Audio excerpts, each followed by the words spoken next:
Assalamualaikum warahmatullahi wabarakatuh. Hello guys, we are from group 6. We'll discuss about teaching listening.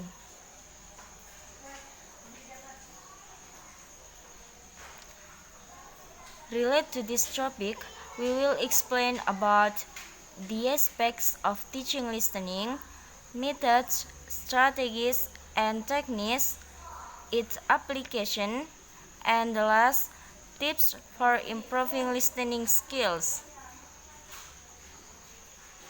Let's begin with the definition of listening. According to Brownell, listening is the process of receiving, constructing meaning from, and responding to spoken and or nonverbal message. Next, the aspects. There are several aspects of listening.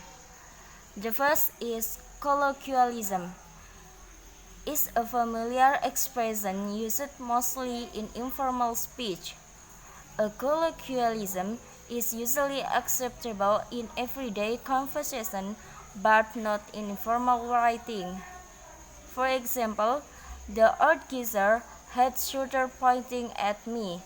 It has same meaning with the old had a gun pointing at me.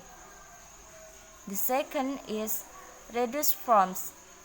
It words that are not written in English, but that are frequently used by native speakers.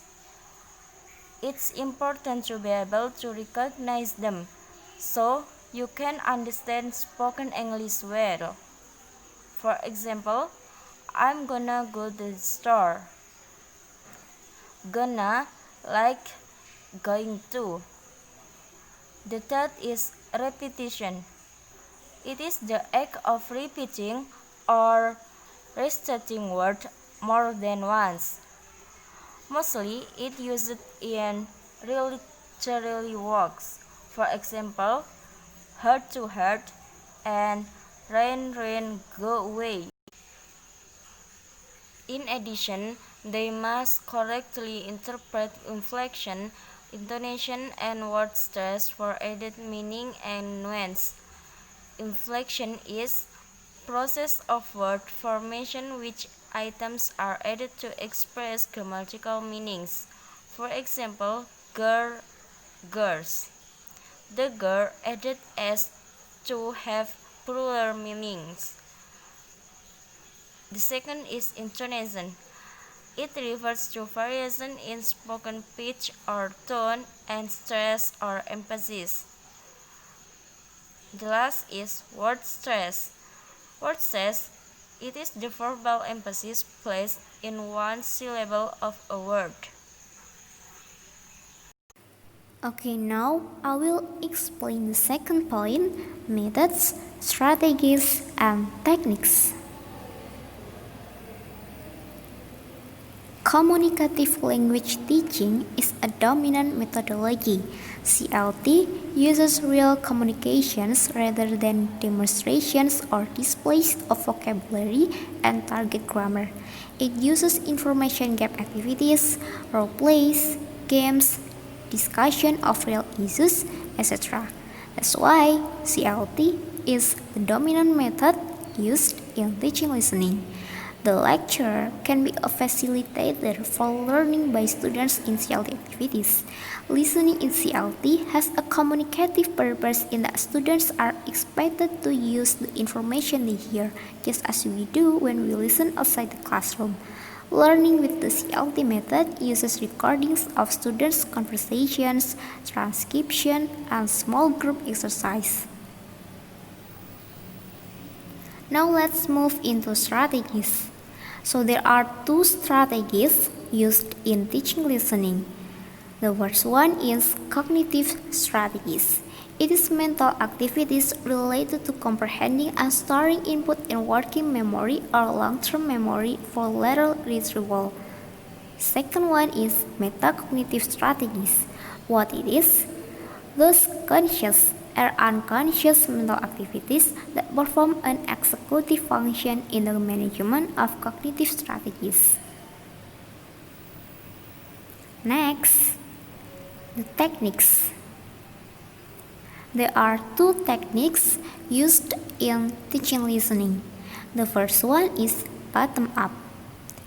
The listeners use linguistic knowledge clues such as phonemes, syllables, words, phrases, and sentences to understand. For the activity examples, we can teach the students by showing some relevant pictures or giving some keywords before the listening activity. Teachers can stimulate top-down process. Second one, giving a series of pictures or a sequence of events or predicting the relationship between the people in the listening text. The second techniques, top-down. The listeners use context and prior knowledge such as topic, genre, culture, and other schema knowledge stored in long-term memory to decide the meaning. For the activity examples, teacher read a few sentences and asks students to write down how many words there should be in the written form. The task may sound simple, but weak forms can be problematic for some learners. Therefore, the teacher should speak in a natural way. Some example sentences are, "He doesn't like it," I'll better leave soon," "Let's go to cinema," etc. Okay, let's continue. How about the application? There are several applications in teaching listening. The first is listeners will listen carefully, for example, a conversation, a speech, or a radio broadcast. The second, explain the message contained on it. After that, find out related information like knowledge or experience. Then, understand the literal meaning. And the last, determine how the information will be remembered.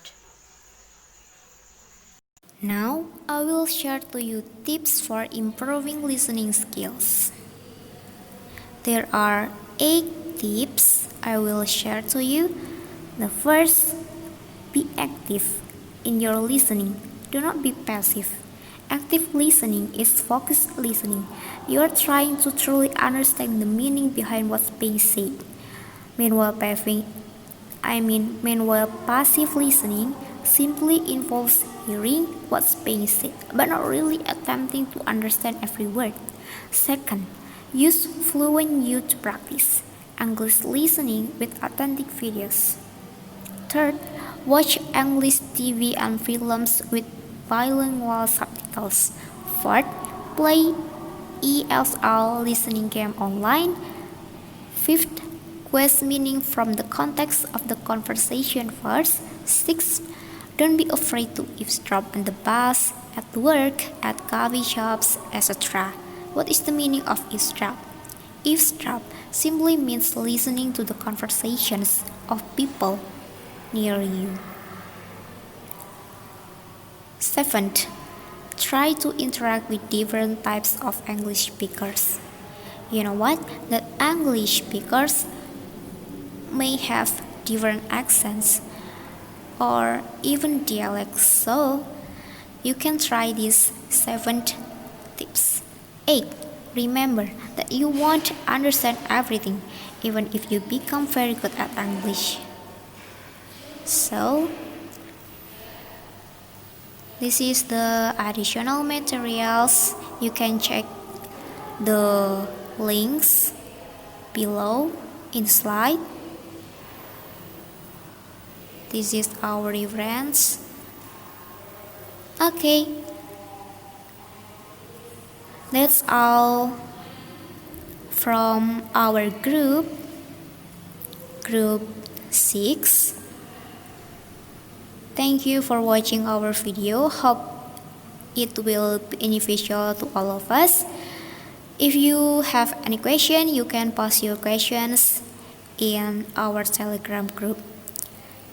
One more, thank you very much and bye.